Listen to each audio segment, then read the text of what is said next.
नमस्कार दोस्तों, आप सभी का बहुत बहुत स्वागत करता हूं एचके वैकेंसी वाले पे। जैसा कि आप देख सकते हैं दोस्तों, आज जो हम बात करेंगे सचिवालय की बात करेंगे, यानी कि सचिवालय की तरफ से ड्राइवर की वैकेंसी आ चुकी है दोस्तों। ड्राइवर की वैकेंसी आ चुकी है और जो अभ्यर्थी ड्राइवर की वैकेंसी के लिए बहुत इंतज़ार कर रहे थे या बेहद इंतज़ार कर रहे थे, तो उसका इंतज़ार हुआ ख़त्म। और कितने पदों पर वैकेंसी आई है और इनकी हम संपूर्ण जानकारी देंगे। कितने पदों पर वैकेंसी आई है, कितने सीटों की आई है, कौन कौन से कैटेगरी का कितना छूट मिलता है, इन सभी की जानकारी मिलेगी आप लोगों को। इसी तरह आप बने रहिए। इससे पहले हमारे चैनल को सब्सक्राइब करें, लाइक करें, साथ ही अधिक से अधिक शेयर करें। तब तो भाई हमारा जो ये कार्य है उनका सफल प्रयास मिलेगा, ठीक है। और आप लोग ड्राइवर की वैकेंसी की तैयारी करें और इसमें जॉब पाने की इच्छा रखें, ठीक है दोस्तों। चलिए हम बात कर लेते हैं, इनकी बात कर लेते हैं, ठीक है। तो देखिए दोस्तों, मैं आपको ये सारी बात आपको पढ़ के बता देता हूँ, ठीक है। तो ये सचिवालय की तरफ से वैकेंसी हुई है किसकी, तो वाहन चालक की, यानी कि ड्राइवर की वैकेंसी हुई है।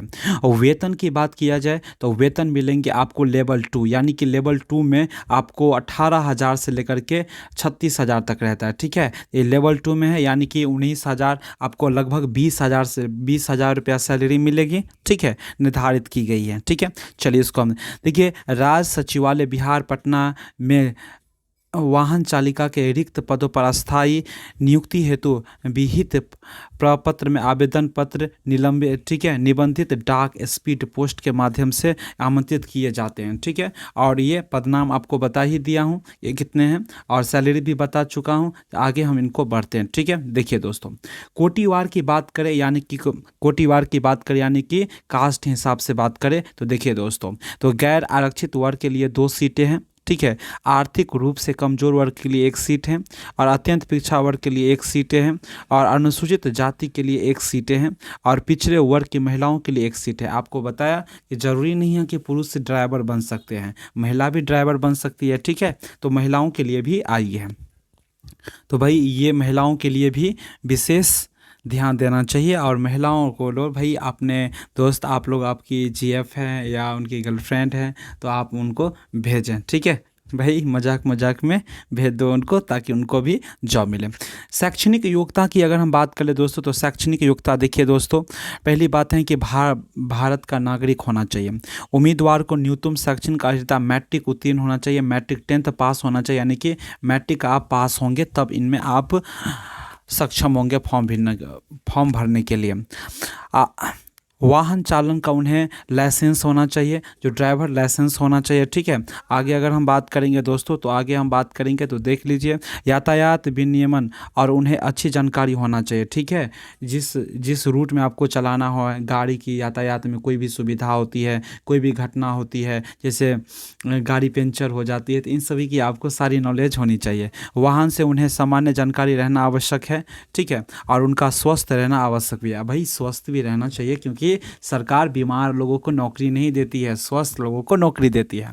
आयु की बात करें तो देखिए दोस्तों, 18 वर्ष है, 18 वर्ष है, ठीक है। आयु कितनी, 18 वर्ष है। और आयु सीमा वही होगी जो राज्य सरकार द्वारा समय पर निर्धारित की गई है। राज्य सरकार किसी भी कार्यालय में वाहन चालक के पद पर संविदा के आधार पर नियुक्ति कर सकते हैं। और चलो ये 18 वर्ष है, ठीक है। अभ्यर्थी उम्र की गणना, ठीक है, उम्र की गणना जो होगी वो उम्र की जो गणना होगी, उम्र की गणना मैट्रिक अथवा समीक्षण परीक्षा के प्रमाण पत्र से अंकित जन्म तिथि के आधार पर होगी, ठीक है।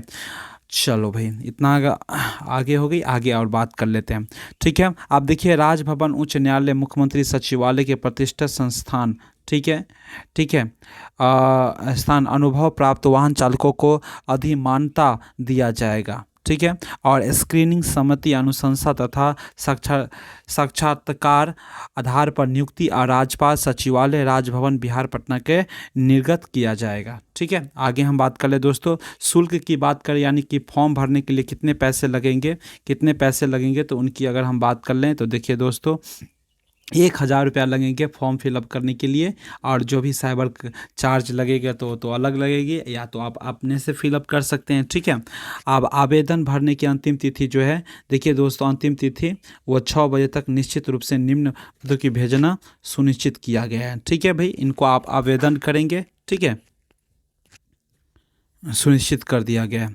आप देखिए ये आवेदन का पत्र है, इसमें क्या कौन कौन से डॉक्यूमेंट लगेंगे, डॉक्यूमेंट कौन कौन से लगेंगे उनके बारे में। आवेदन पत्र के साथ शैक्षणिक योग्यता, अनुभव प्रमाण पत्र, आवासीय प्रमाण पत्र, जाति प्रमाण पत्र, जन्म तिथि से संबंधित प्रमाण पत्र, अ, अभी प्रमाणित प्रति संलग्न करना, और नियुक्ति किए जाने पर व्यक्ति के बीच एकरारनामा संपन्न किया जाएगा। प्रेस विज्ञापन, तो ये विज्ञापन है, आप इनको कर सकते हैं भाई।